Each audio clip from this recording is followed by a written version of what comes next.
Bonjour à tous et à toutes, j'espère que vous allez bien et bienvenue sur la chaîne Pourquoi si, pourquoi ça. Aujourd'hui, nous allons faire le résumé de l'œil du loup. Alors si vous êtes prêts, accrochez vos ceintures et c'est parti. Générique.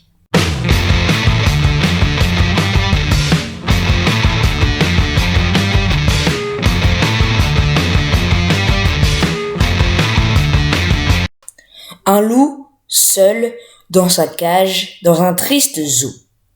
Il va et vient dans le lieu étroit où on l'a enfermé. Il contemple de son œil unique les étranges gens qui viennent le contempler. Rien ne l'atteint, rien ne le touche. Il attend, seul, tout seul depuis que la louve qui partageait sa cage est morte. Que lui importent ces gens qui lui tirent la langue?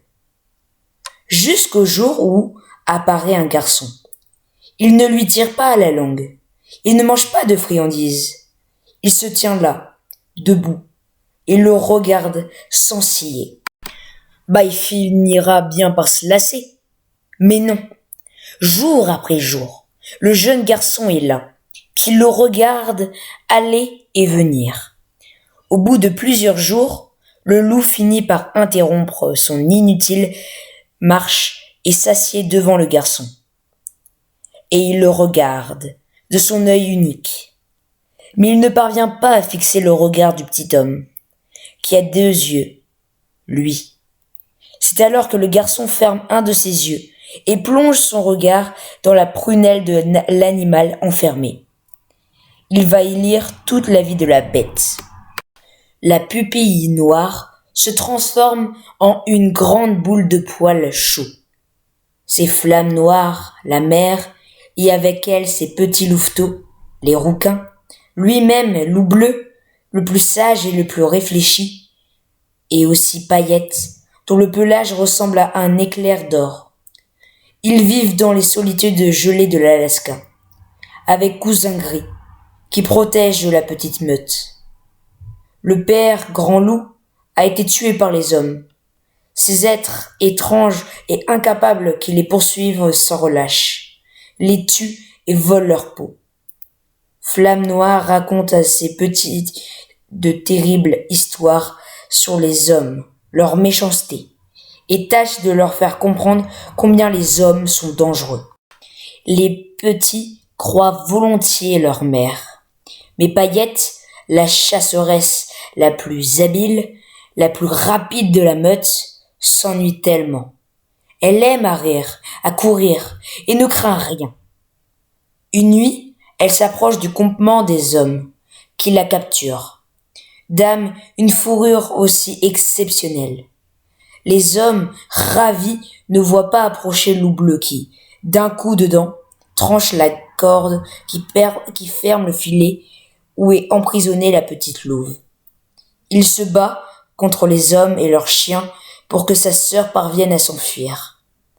Assommé d'un coup de bûche enflammée, il s'effondre tandis que Paillette s'échappe. Sa fourrure abîmée par le combat lui sauve la vie.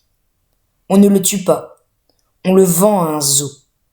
Et le voilà, avec cet œil clos depuis le funeste combat. Son œil, ouvert, est toujours fixé sur celui du garçon, et il plonge à son tour dans les souvenirs de celui qui lui fait face. Le jeune garçon est né bien loin d'ici, dans un village d'Afrique frappé par la guerre. Une nuit, sa mère le confie à un marchand ambulant, Toa, qui emporte l'enfant comme un paquet. Au fil du temps, il tente bien de se débarrasser de ce fardeau. Mais c'est oublier que l'enfant a un allié précieux, le dromadaire, qui transporte le fourniment du marchand. L'enfant a surnommé l'animal casserole, et il sait lire ses rêves et ses pensées. Toa, casserole et l'enfant vont par monts et par vaux, et le petit homme charme les clients de Toa avec ses histoires. C'est un grand conteur. Il décrit si bien les contrées de l'Afrique jaune qu'il traverse que les clients lui donnent un nom. Il le baptise Afrique. Un jour, hélas, ils arrivent en Afrique grise. Là, Toa vend casserole et Afrique. Il cède l'enfant au roi des chèvres, et Afrique va devoir apprendre à garder ses troupeaux. Il devient bientôt un berger extraordinaire, qui sait apprivoiser les bêtes les plus féroces et s'en faire des alliés. Il obtient même l'aide du guépard et d'une hyène, à qui il confie la garde de la plus belle chèvre. La colombe d'Abyssinie.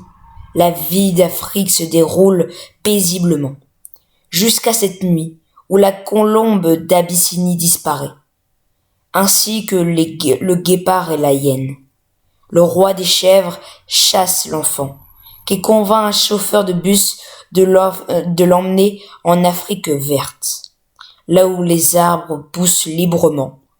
Mais alors qu'ils sont à peine arrivés, le bus a un accident et l'enfant blessé est recueilli par Papa Bia et Mama Bia, un généreux couple qui habite une clairière au beau milieu de la forêt tropicale.